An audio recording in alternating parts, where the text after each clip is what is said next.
Audio Jungle.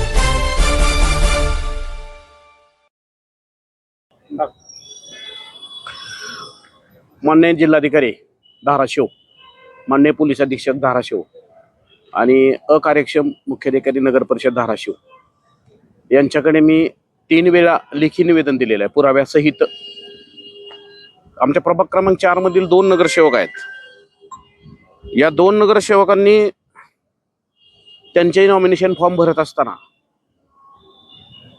ज्या घर नंबरचे शौचालय वापरत असल्याचे प्रमाणपत्र सादर केले आहे किंवा त्यांनी त्यांच्या आणि त्यांच्या पत्नीच्या नावे जे जंगम मालमत्ता आहे, स्थावर मालमत्ता आहे, त्याचा जे उल्लेख केलेला आहे, त्या उल्लेख केलेला घर नंबर 27/1450, 34/941, 34/486 व गट नंबर 131 मध्ये जे बांधकामं केलेले आहेत ते अवैध आहेत.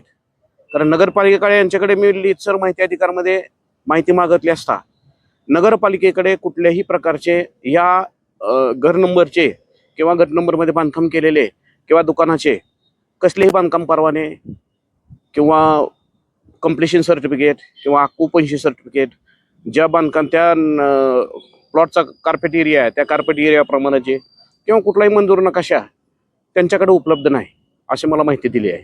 याचा अर्थ की यांनी आजतागायत असेच अवैध बांधकाम करून नगरसेवकपद हे उपभोगलेलं आहे.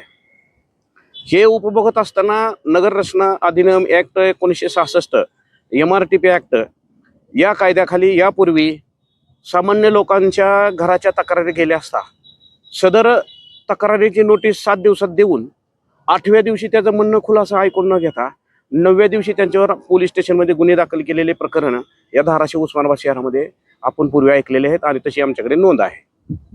परंतु या दोन्ही नगरसेवकांच्या नावाने हे नोटिसा निघल्यात. या नोटिसा निघल्यावर सदरच्या नोटिसा घेण्यासाठी कमीत कमी त्यांनी 1 महिना 10 दिवस लावले. 1 महिना 10 दिवसानंतर, कारण हे नोटिसा न घेण्याचं कारण म्हणजे ते ह्या गावी नव्हते असं पण नाही, कारण ते नगरपालिकेमध्ये दररोज ये जा करत होते, त्याचे CCTV फुटेज आमच्याकडे आहेत.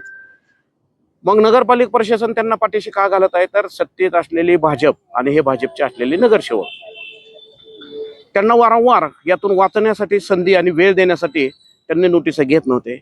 शेवटी दबाव आला. दबावामुळे किंवा उपोषण करण्याचे आम्ही ज्यावेळेस पत्र दिलं त्यावेळेस त्यांनी नोटीस घेतली.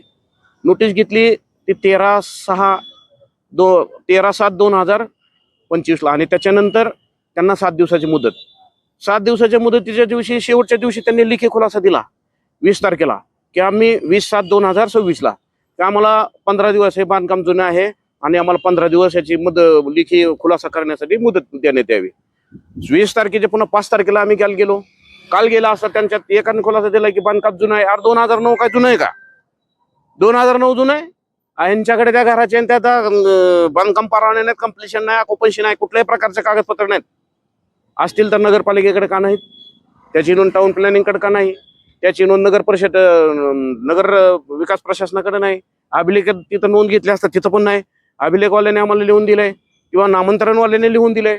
आम्ही सगळे त्या नगर परिषदच्या वेगवेगळ्या त्या संबंधित विभागाकडून तशी लिखित पत्रे घेतलेले आहेत.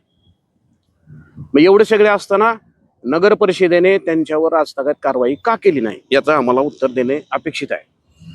संदर्भीय ज्या प्लॉट आहेत आणि त्याच्यावर झालेले अवैध बांधकाम आणि अतिक्रमण हे दोन्ही अतिशय बेकायदेशीरित्या आहे. त्यांच्यावर नगर परिषद महाराष्ट्र नगर परिषद प्राधिकरण ॲक्ट 1966, MRTP ॲक्ट जो 1966 नुसार गुन्हा नोंदवणे आहे तो तात्काळ करावा, अन्यथा महाराष्ट्रात कुठेही आणि कधीही मी आत्महत्या करण्याची धमकी दिली आहे. कारण एवढंही अराजकता आम्ही कुठं पाहिलेले नाही आणि एवढंही प्रशासन कुठं पाठीशी घालताना आजतागायत आम्ही बघितलेलं नाही. पण या प्रशासनाला पुढच्या येणाऱ्या काळात पळती थोडी करणार आहे.